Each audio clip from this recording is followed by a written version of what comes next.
Hello, everyone. Welcome to another edition of the Tom's Hardware Show. It is Thursday, February 3rd at 3 p.m. Eastern Time, and today we are talking about the RTX 3050, and maybe we have a few other topics in store for you if we have time. Before we get started, though, let's roll the intro.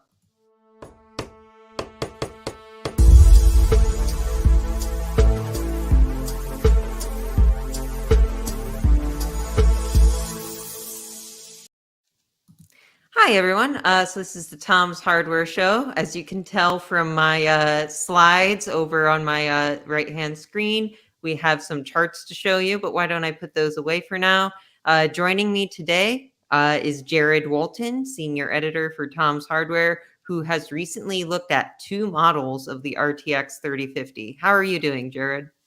Oh, doing good. I've got a third model that just arrived today too from Asus, but Yeah, you that's told not me even that. unpacked. What is the I want to ask this question later because the charts that you sent me are for the Zotac model, which is an overclocked model that costs so much money, more so than the MSRP for a 3060, which is super curious to me. I know these prices are all bonkers and BS. But before we get into that, any thoughts on the 3050 overall, Jared? I mean, like the market's so messed up. You kind of have to wait and see where it settles down. I said in the reviews, like the 2060 is still slightly faster than the 3050, as is the RX 5600 XT, as is the RX 6600. There's a lot of cards that are in this same kind of price category that are faster than the 3050. So logically, the 3050 can't cost as much as those cards. So the 2060 on eBay right now goes for like around $500, maybe $525. Same with the 5600 XT. Same with the 6600, which is a little interesting. I think that's because of the cryptocurrency mining factor. Like miners are willing to pay more for the 192-bit bus that you get on the 2060 and the 5600 XT, whereas the RX 6600 has a 128-bit bus.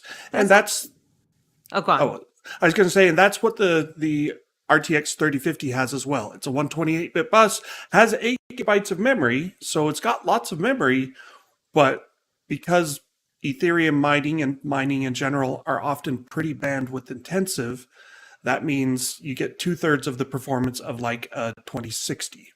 That's actually curious to me that you brought up AMD's cards because I'm not an expert in the, mechanics of how to actually mine. We can talk about that later. I have thoughts on the politics, but uh, I thought that AMD cards weren't as popular among miners as Nvidia cards.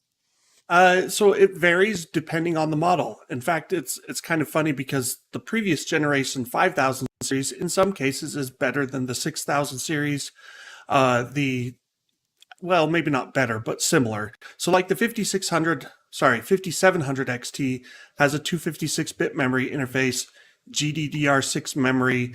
I believe that the memory is clocked at 14 gigabits per second. The 6000 series, the Navi 21 GPUs, so that's the 6900 XT, 6800 XT, and 6800. They're also a 56-bit memory interface, but it's clocked at 16 gigabits per second, so they're a little bit faster. Maybe Infinity Cache helps a tiny bit. Basically, the AMD cards, after tuning the Navi 21 GPUs, they all land at around 63 to 65 megahash per second on Ethereum. The 5700 XT, after tuning, I think that was around 55 megahash, so it's only a little bit slower. And in theory, it costs a lot less. In practice, prices have kind of stabilized, so it's like you just look at the megahash per second and you can almost predict what the price will be. Gotcha. Um, yeah. So we've reached about 5 minutes in. We have some viewers starting to show up, a few hellos. But the reason I want to bring this up is to remind everyone that we are taking your questions. So if you have any questions, put them in the comment box below and we will address them as they come up. And I do have one question that's always fun to get because you mentioned you were getting so many models. Are reviewers getting more inventory than stores? What's it like living in GPU kingdom, Yeah. Jared? I mean, it's funny because like in the past, new cards come out and AMD and Nvidia almost always provide us with one sample GPU, and then the add-in board partners, they might, one or two might reach out and say, "Hey, will you review ours as well?" And as we'll see in the benchmarks, there's a reason why it's like, okay, the first article does a lot of traffic. The second article is like, yeah, we've already seen this, right? And then the third article, fourth article, if you do extra reviews, kind of everyone goes, hey, it's a 3080 or hey, it's a 6800 XT. Like, what's the big deal? And so it kind of gets a little ludicrous. But what I do know from experience is that when I reach out to everyone and say, hey, AMD's got a new GPU coming or Nvidia's got a new GPU coming and we want to get samples in for testing, if it's like a 6900 XT or a 3090, you'll get a couple responses if you're lucky.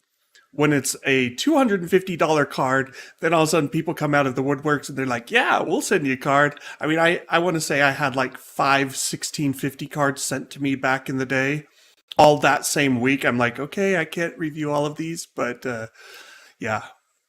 This is actually a good question. I don't want to talk inside baseball too much. But do you get to keep the cards or return them after reviewing? I think this is interesting because some of our tech we do have to return, but keeping cards on hand can be useful for future testing, right, Jared? Right. And so I always try to keep at least one model of everything. And preferably, I like to have the reference clocked model. So sometimes you don't get that. I've got I think I've only got a single 5600 XT and it's slightly overclocked. I don't have that many 3080 or 3090 cards or 3080 Ti cards, but others, the lower end, sometimes you get more of them. I always try to keep one around. But most manufacturers don't want them back. They don't ask for them back. There are a couple that do. I won't name names, but there's some that are like, yeah, we want to get that back so we can send it on to the next reviewer. I'm like, how would that be to be that reviewer that's like 3 weeks after the launch? Oh, Yeah. hey. So I used to cover a lot of our laptops. Now I'm covering a lot of our peripherals, and laptops we almost always send them back. Peripherals, we usually don't. Companies don't ask us to. It's really a matter of like cost benefit. Is it worth the shipping and the hassle? And will we need it for future testing? But yeah, we're not doing this job for free tech on hand. It's always for work that we get these things in. Yeah, I've got more GPUs than anyone really should, but that's part of my job. And if I left Future, if I left Tom's Hardware, they'd have to be shipped on to whoever the next GPU reviewer happens to be.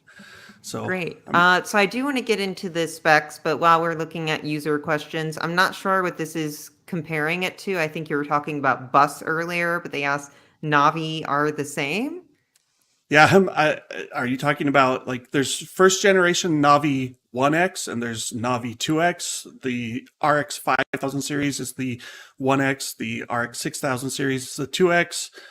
The Navi 2X stuff has higher clocks and infinity cache and generally a lot better performance in games.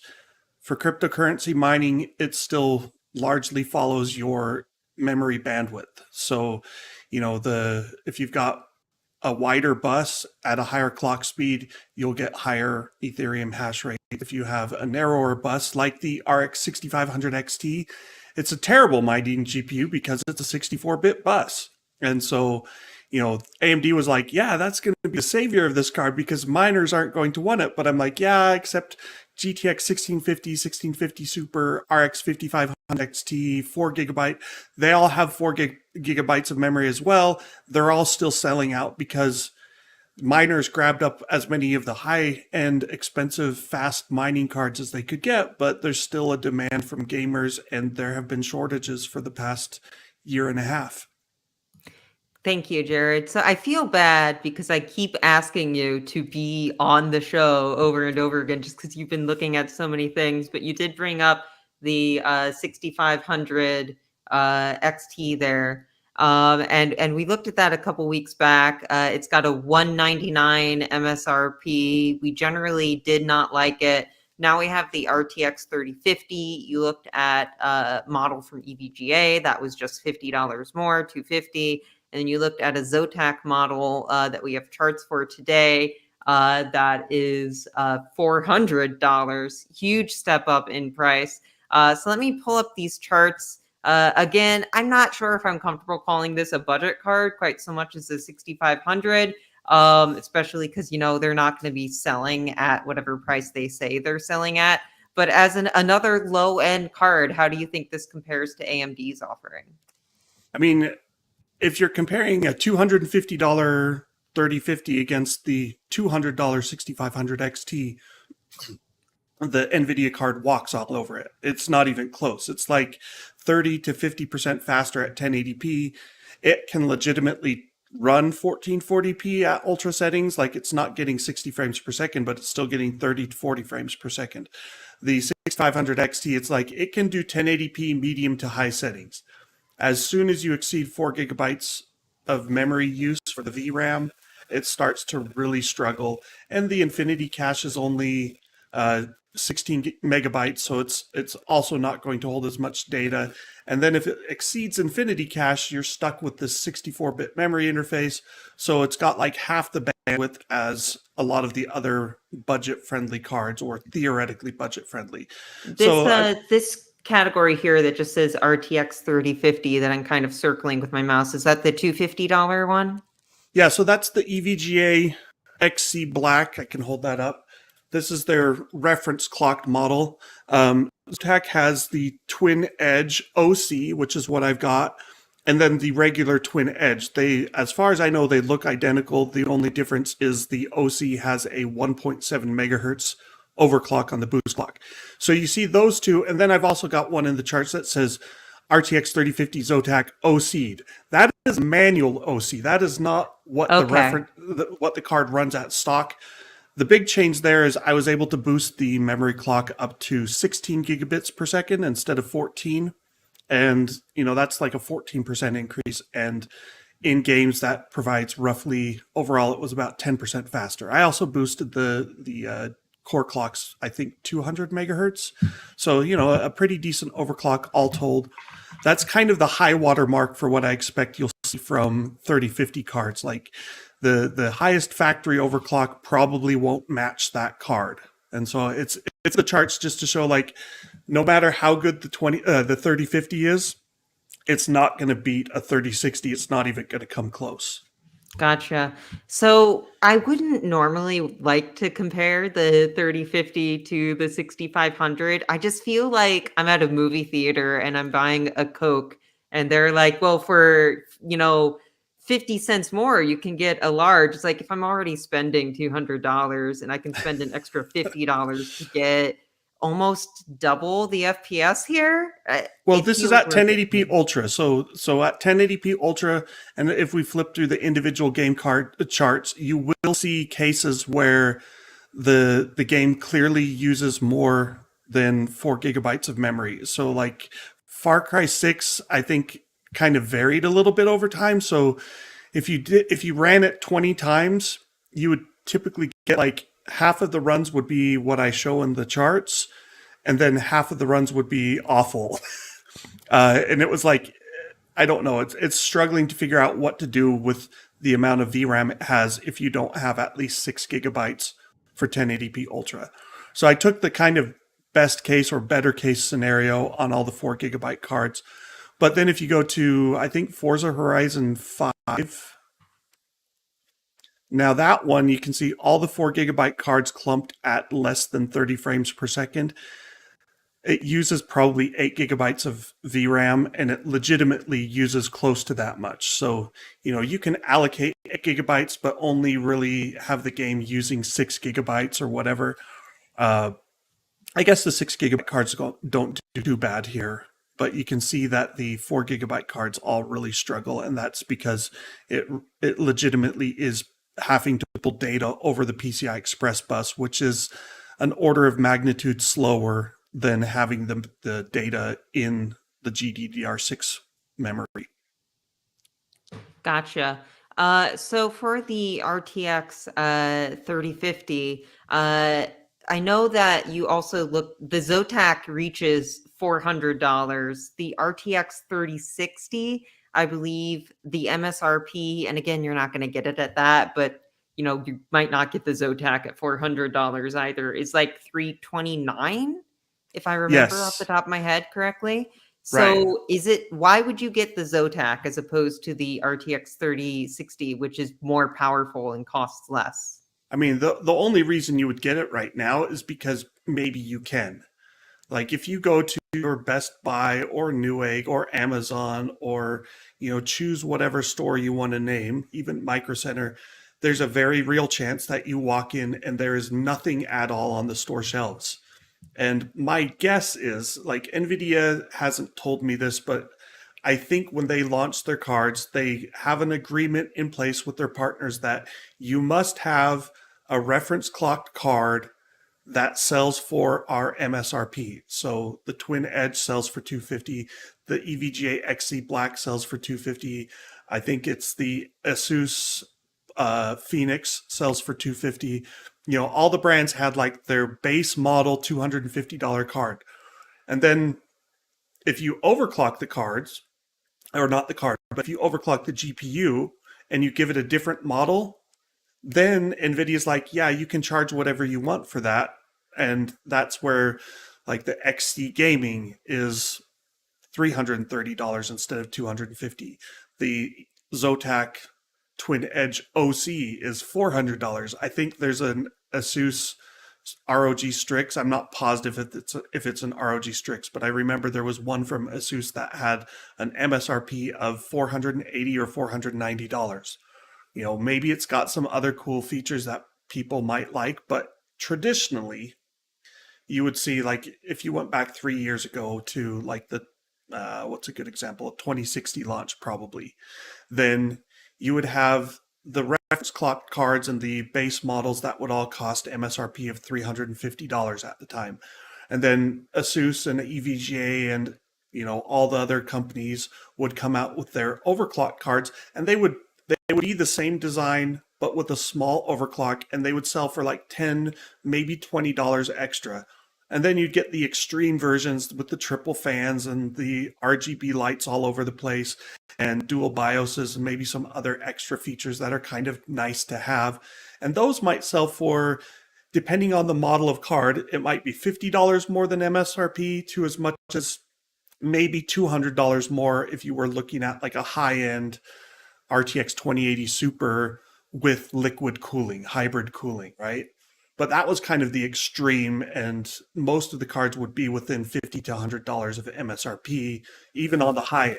On the budget mainstream cards, it'd be more like 20 to 40, $50 more than MSRP, or Nvidia's MSRP, AMD's MSRP. With the market situation being what it is, everything's sold out.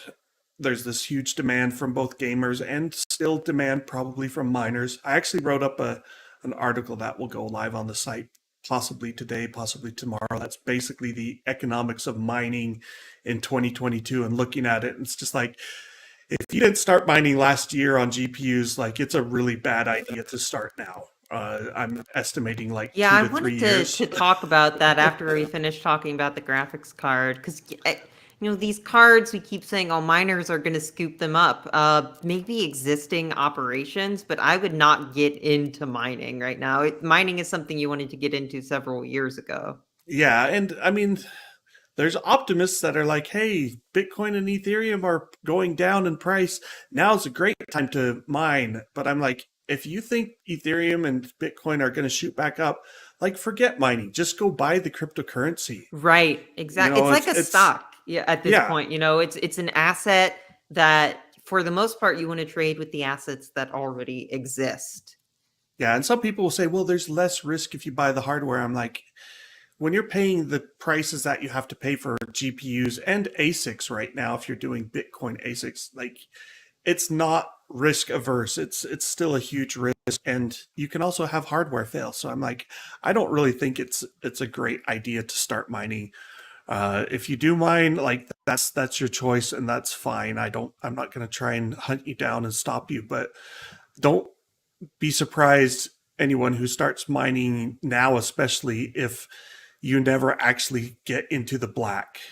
So it's like, hey, if you want to play games and then mine in your spare time, maybe you can recoup the cost of the card a little bit. But these days, it's like 2 to 3 years of 24/7 mining at current rates to recover the cost. And so it's like, well, maybe you eat the power costs for 3 years and maybe we get another bubble in 2025 and Bitcoin and Ethereum shoot up to, 3 or 4 times their current price. And then suddenly you're in the black and everyone's who's saving is happy. But I'm like, that's a Ponzi scheme. That's like you're hoping for something that really may not happen. And at some point, like there's just not going to be another cycle. Like every cycle gets broken at some point in the stock world, in the cryptocurrency world, whatever.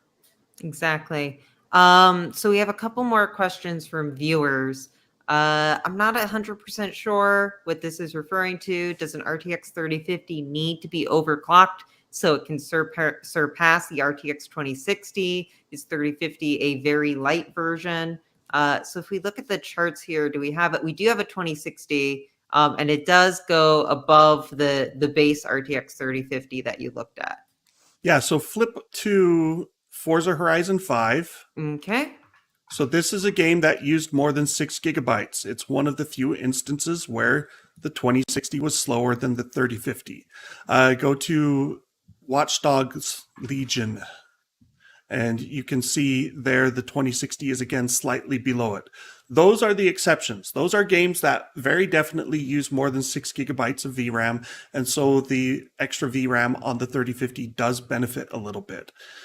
Most games, it ends up going the 2060's way. And so it's the 2060 in these charts is the Founders Edition. So it's reference clocked. And, you could buy a 2060, or most 2060s that were sold often came factory overclocked as well. So you could boost their performance 5 to 10% through overclocking as well, if that's what you wanted to do. So really, I wouldn't compare the overclocked, like the manually overclocked Zotac, to the not overclocked cards and say, oh, see, it's better. It's more like, no, this is showing what you can get with manual overclocking on most cards, but it's not guaranteed, and nearly every card will at least improve close to that amount, like 5 to 10%. Gotcha. This is another question here. 3050, if the price was right, 200 something, it's not going to be that. That's below MSRP, unfortunately, and you're likely only going to find it above MSRP. But if the price were right, 200 something, would it be worth replacing my current GTX 1650 Super? I wanted to bring this up mostly because of the 6500 XT, which is $200 and is very close to the GTX 1650s that we see here on the charts. But Yeah, I flip to don't know the if the overall 30, chart. huh? Flip to the overall chart, the average, like, Yeah, I don't think the there you go. 3050 really belongs in quite that conversation. Yeah, so like the 1650 Super and the RX 6500 XT, their performance is very close. Some games might favor AMD a bit, some might favor Nvidia a bit, but it depends on what you want from your gaming experience. I like to think if I'm going to upgrade a card with my own money, not the cards that I test for fun, not fun, but that's a job. But if I were buying it, I usually would be like, yeah, I really want to double my performance, because I can live with, here you see the 1650 Super average 40 frames per second. I could probably live with that. And then when it gets to the point where I can't live with it and it's dropping to 30 frames per second, that's where I'd be like, okay, now double or more performance, and what can I get? Especially in this GPU market, I don't know if, going out and putting in all that time and effort and cash is worth it for like 5 to even 10 more frames. Yeah, I probably wouldn't upgrade. I mean, especially if you've got something a little bit faster, like the 1660 level cards. I'd wait until you see something better.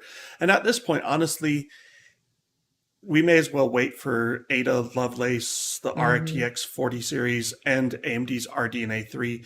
They're both supposed to come out this year. probably in the fall. That's the prime time because of the holiday shopping season and Black Friday and all that stuff. But assuming they launch by the fall, I'm like, at this point, we've been waiting for GPU prices to become sensible for a year and a half. So give it another 6 to 8 months, and prices hopefully will continue trending down. We tracked an 8% drop on average on eBay from December to January. And that's partly because cryptocurrency profitability has plummeted. And so if that keeps up, miners aren't going to want to grow their operations. They'll probably keep mining, but they're not going to be like, hey, I'm going to buy more cards where the break even is 3 or 4 years from now. And that means more gamers will be able to buy cards, or gamers won't be willing to pay $400 for this card, and so the price will have to come down, and eventually you'll get stabilized at lower prices, and people will be like, oh, finally we can actually buy PlayStations and graphics cards and Xboxes again. But they won't be new, Jared. You won't be able Oh, to brag about them as a the, fashion yeah, statement. they won't be like just released. You'll be like, hey, those PlayStations that Michelle waited in line for and got like last year? I finally have mine.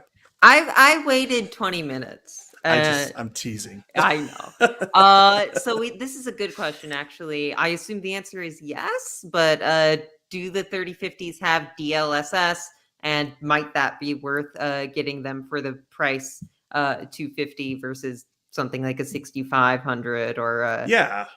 So they do support all the RTX features, including DLSS. If you flip to, let's see, Watch Dogs Legion, Red Dead Redemption 2, and Horizon Zero Dawn. So go back one. There you go. You can see the DLSS score on the 3050. It's the third place. That is with DLSS quality mode. So at 1080p, I really wouldn't want to go to one of the higher scaling factors. But 1080p with DLSS quality upscales 720p to 1080p, and with the AI enhancements and all that mumbo jumbo. And it looks quite good. It's hard to tell the difference. And you get, I think it's like what is that, like a 30% maybe boost, 25 to 30% boost in Horizon Zero Dawn. yeah, I can't do the math off the top of my head, but it's Yeah, a couple dozen more frames, looks like. well, it's compared to the reference clock Zotac card. So you went from 73 to 93 frames per second.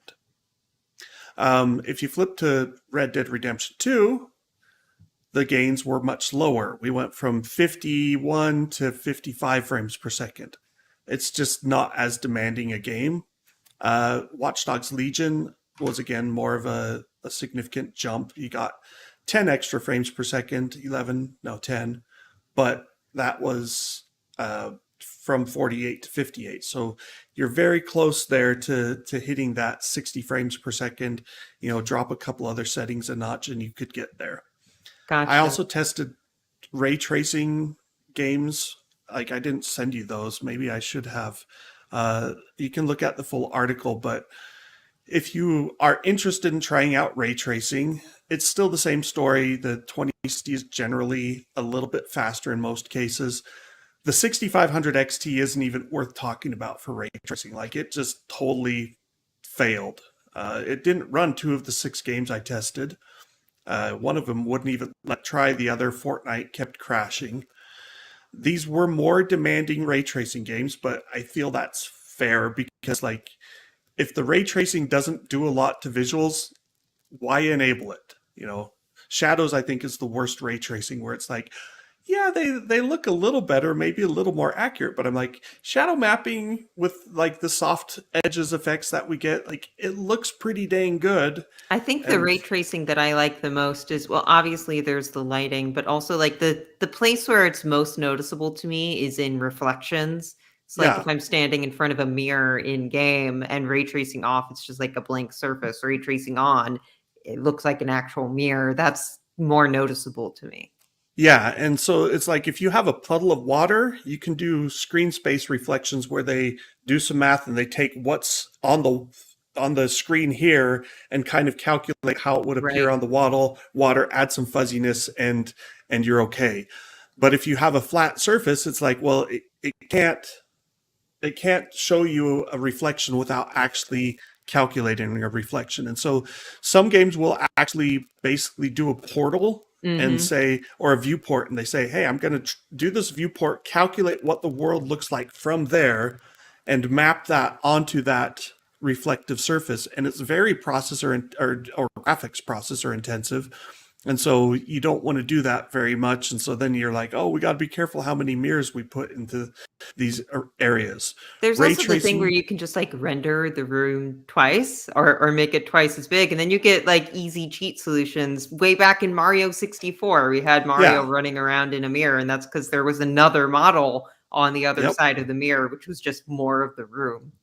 Yeah, so there's hacks you can do, but like you have to always work on compromise because you're like, well, I can't do too much, and it can still look fine. But ray tracing reflections are a good one. Global illumination. I mean, some people say global illumination is like that's what ray tracing is supposed to do. You're calculating lights and reflections and all these other things. That's what Hollywood would call it. They'd say, oh yeah, we used a global illumination path tracing algorithm. Minecraft does do, they say path tracing. I still don't feel like that's accurate because the way path tracing and ray tracing work is a little different. And path tracing is like, it's not something you really do in real time on current hardware. And path tracing, you can always just do more paths, cast more rays, and get a sharper image. But whatever.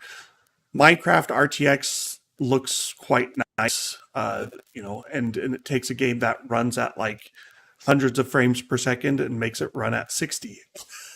So if you like ray tracing, if you want to try ray tracing, the 3050 is a better choice than the equivalent AMD cards. I don't If you're, understand Minecraft RTX, Jared. It's such a stylized, it's voxels, but pixely look. I don't know why you need to add realism to that. I feel like that it almost breaks the but illusion. it's all the lighting effects. Like it's still blocky, right? But all the glowing lights and stuff, it's cool. I The mean, I play fire it with does my look a lot kids. better. It's just I'm the type of person where I would rather have frames, but I guess maybe that type of game you don't need frames. I switch back and forth between having it on and off when I play with my boys. How much does it tank your distance view? Because that's the big thing with Minecraft that I Yeah. had to adjust a lot. So when you turn on ray tracing, like default, I think with the traditional render is a 32 chunks rendering distance, and you can crank that up to like 96 or maybe even 192. I'm not sure what the maximum is off the top of my head.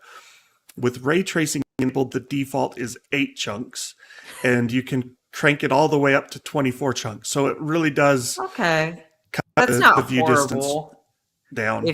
if you have a PC that can run that 24 chunks. And if you're doing the max out view distance, even without ray tracing, what you discover is there's so much data that it would have to load in that often you're looking and you're not really seeing any of the distant stuff loaded yet because it hasn't calculated it and pulled it into memory. Well, I know that the age range in our demographic is very interested to hear about Minecraft. But we Some of them have might have kids. we have another question about the RTX 3050. Does this have resizable bar support? Yes, it does. And so that's another difference between the AMD RX 6500 XT and this. Not that they both have rebar support, but the 6500, like AMD cut that down to a 4-lane PCI Express interface. This is still a full 16-lane interface, PCI Express Gen 4. So, you don't get as many of the penalties as you would see with like the 6500 XT. Like I tested the 6500 XT on my old 9900K test bed where it was limited to PCI Express 3.0, and I tested it on the new behind me, this side, 4.0 Alder Lake system, and there was a 25% drop in performance in Borderlands 3 at medium detail, and that was presumably because of the PCI Express bus. Like it affected things a lot. I did not see anything like that with the GTX 1650 Super or the RTX 3050. Like the differences are pretty dang minor. At 1080p medium, the difference is more because the Alder Lake system has a faster CPU and can maybe render a few more frames per second. if the GPU is fast enough. Gotcha. Thank you for covering me while I drink some water there. Uh, so That's I tasty. do. I want to shift topics a little bit. I know we were going to talk about crypto earlier and profitability, but I think you did a pretty good job of covering that. So definitely, if you didn't get to address anything that you wanted to address, feel free to hop in. But you also brought up something interesting about waiting for, the 4000 series later in the fall. Maybe that will see, prices drop. And I also have a viewer question, Intel Arc in 3 months. So I don't know, where do you Fingers see crossed. graphics cards going this year? So Intel Arc is going to be really interesting to see what actually happens. There's rumors that the base model Arc will cost $200 and compete against the 6500 XT and 1650 Super. That's kind of a low ball target, and I hope Intel can at least match that, because otherwise, like, that would be really bad. The top of the Arc stack, so the base model is either 96 vector engines. They're not execution units anymore. They're called vector engines. Same term basically, but Intel just changed their nomenclature. So there's a 96 execution unit or vector engine model. There's a 128 vector engine model. In shader cores, you multiply that by 8 to get the number of GPU cores. So you have, I think it's 768 and 1024 GPU cores. You can check my math later. That's the base model. The top of the stack goes up to 512 vector engines and 4096 shader ALUs, arithmetic logic units. And that's what we refer to as a GPU core. It's not a core in the traditional sense of like a CPU core. Does a whole lot of stuff. A GPU core is really like just a tiny piece of a CPU core that's focused on graphics workloads. Anyway, 4096 shaders. I think that it might be able to match like the 3060, maybe even a 3070, up in that RX 6700 XT range. We'll see. And drivers Wow. are going to be important. Drivers are going to be very important for Intel. If their drivers have flaws and don't run all the games out of the box, like, that's going to hurt. But at the same time, price is going to be a big thing too. Miners shouldn't be picking up these cards, at least not in large quantities, because the software isn't even written for these GPUs yet. And I so, wasn't expecting you to make a comparison to the 3060, 3070. I was expecting this to be a much lower end card. well, that's I think the high water mark. Like, it could get there. Like, if you look at it, the clocks are supposed to be high, just like AMD. So we're talking like 2.5 gigahertz clocks potentially.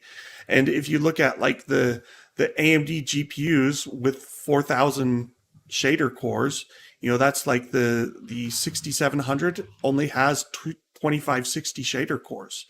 The 6800 has 3840 shader cores. So, if Intel's shader processing units are as capable as AMD's and run as fast, and if they somehow get around, like, AMD gets a big benefit from the Infinity cache that it put on the Navi 2X, the RDNA 2 chips. Intel might have something like that. Like, they haven't really said.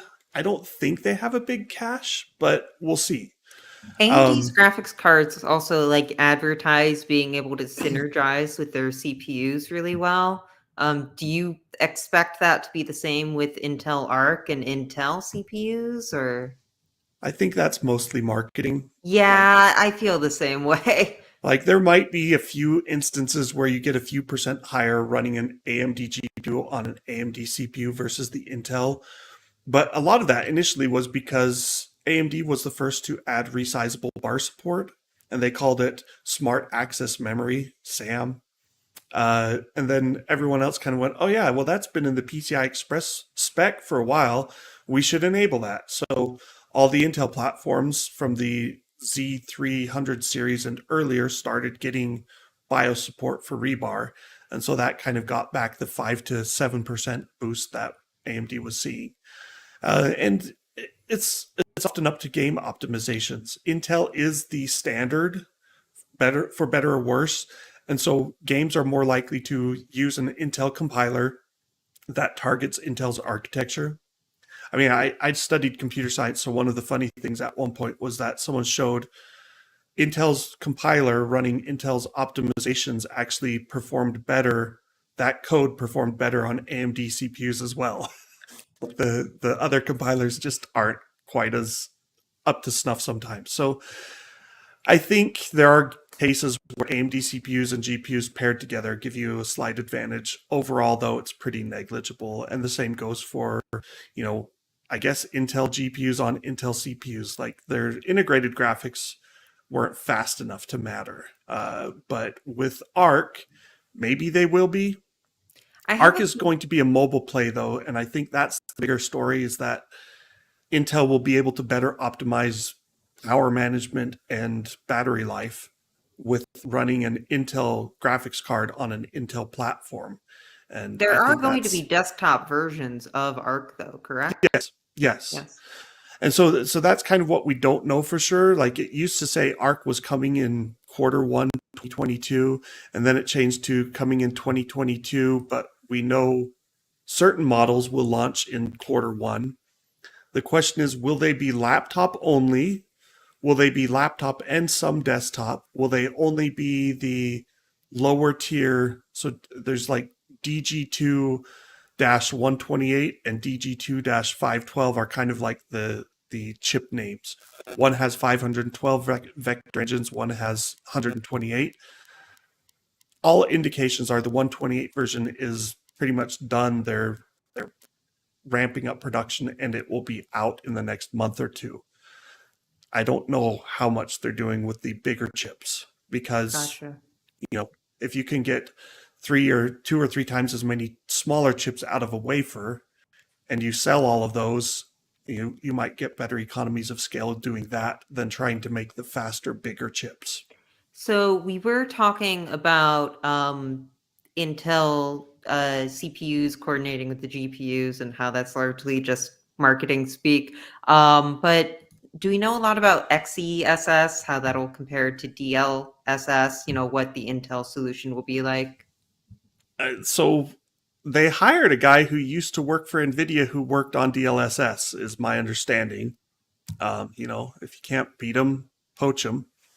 And assuming that all works out, XeSS should be fine. It should Hmm. look good. But you've still got to do not just the training and creation of the algorithm, you've got to get game developers to adopt that. And, Right. you know, AMD's FSR, it's not DLSS. It's It just, works differently. yeah, it That's doesn't how use I'm AI curious about enhancement. Intel's option. Yeah, so DLSS and XeSS will use an AI-based upscaling algorithm, whereas FSR is like just a upscale and sharpen filter that runs quite fast, but it's not the same thing. It doesn't use tensor cores. It doesn't use, you know, DP4A integer processing on cards that support it like XeSS will. Um, Given that DLSS has a 3+ year head start now, and it's been refined, and it's in engines that are widely used like Unreal and Unity, you know, that's a hard thing to make up. You'd have to have something that's really provably better. I hope XES will be comparable, and I hope it can gain traction, and I hope it runs really well, not just on Intel GPUs, but on AMD and Nvidia GPUs as well, Hmm. because, you know, that's like the ideal solution is one size fits all. Hey, we can stop worrying about FSR and DLSS. We could all just do XeSS and it would be grand. I think that's naive to assume that will happen. Like Nvidia is still promoting G-Sync over FreeSync or Adaptive Sync, and Hmm. you know it's pretty much thrown in the towel, but it still promotes G-Sync, and I don't see them quitting on DLSS for quite some time. Right. Well, it sounds like we're starting to get into some really speculative territory here. So why don't we sort of like go back to harder numbers, things that we know about? Is there anything with the 3050 or with crypto profitability that you didn't get a chance to discuss yet, Jared? So one thing I have noticed, like we mentioned in a news post, I don't know how long ago it was, several months back. There's a crypto mining software called NB Miner, and they created a workaround to gain back some of the lost performance on NVIDIA's LHR, their light hash rate, Ampere GPUs. So normally the LHR cards, like a 3080 LHR, got half the performance of the regular initial 3080. And so it's like, oh, they're trying to make it less attractive to miners. NB Miner then came out with a workaround that they got it back to 70% of the I remember normal that. hash Didn't they rate. also come up with something where you could like get around that by using the locked out hash rate to mine for a different cryptocurrency? Yeah.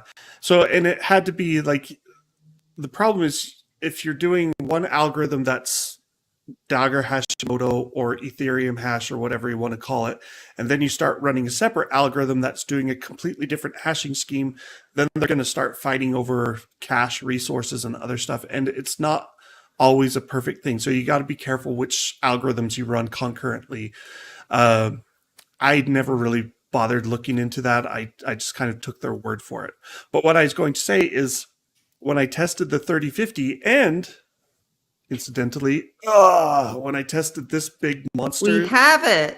Yes. this is an MSI Supreme X RTX 3080 12 gigabyte. So it's a 3080 Ti, but with fewer cores. It's really weird. But when I tested hash rates on this using the latest drivers, the LHR lock on NB Miner occurred like instantly every time. And I was like, oh, so NVIDIA's updated firmware and drivers on their newest cards seem to roll back the NB Miner fixes, and we're back to 50% hash rates, which means your cards like this, in theory, at 100% performance, they should probably be able to do around 30 to 35 mega hash per second in Ethereum.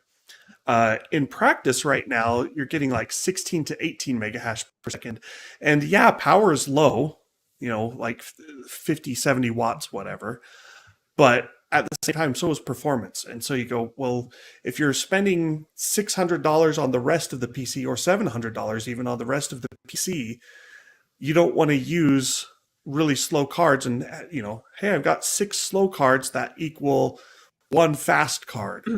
That's not like a really It just good feels like scaling skating idea. uphill with that. Like Yeah. I'm going to try starting my mining operation on cards that are specifically built for me not to mine on. It's why add that extra challenge? The reason is cost benefit, card In stock being theory. low. So I did run the numbers, not in the 3050 review, but I did them elsewhere. And I want to say like the net result of my calculations when all was said and done were that the 3050 ranks way down the list. In fact, in terms of break-even time building a rig with 6 cards in it, the 3050 estimated break-even time is 935 days. The best See case you in scenario is 3 an RX years. 5700 XT in 521 days.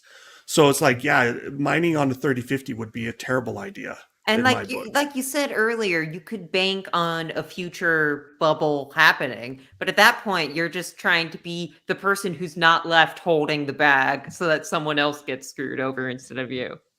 Yep. Yeah, if you start mining right now, my advice is make sure you pay your power bill every month out of your mining proceeds, because there's a good chance that you're going to end up not making a lot of Yeah, money. if you can And make the mining pay for itself or to recoup the cost of the card a little bit, I think that's a more reasonable way to look at it. yeah. Yeah. But people will say, "Oh, but it's gonna go up," and I'm like, "We don't know that. We really Mhm. don't." Well, on that lovely note, we are reaching time here. So I Just think stop we're mining.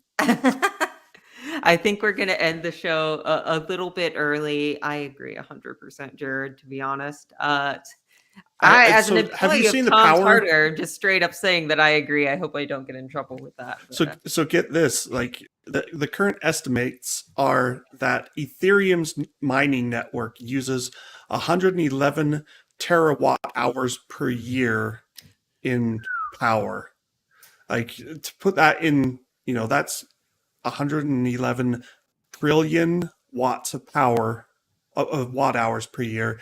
Like it's huge amounts of money, which is why it has to keep creating new coins to generate Right. And value and out of people the say, "Oh, air. but if you compare it to the global banking industry," it's well, yeah, but the global banking industry is much larger than crypto is right now. So if you scale crypto up to match it, it's not an even thing. And at least the global banking industry, as problematic as it is, does things like run ATMs and systems and stuff where people can actually use them for a thing, as opposed to just like making calculations to generate a virtual coin that only has value if it takes off and gets attributed to something.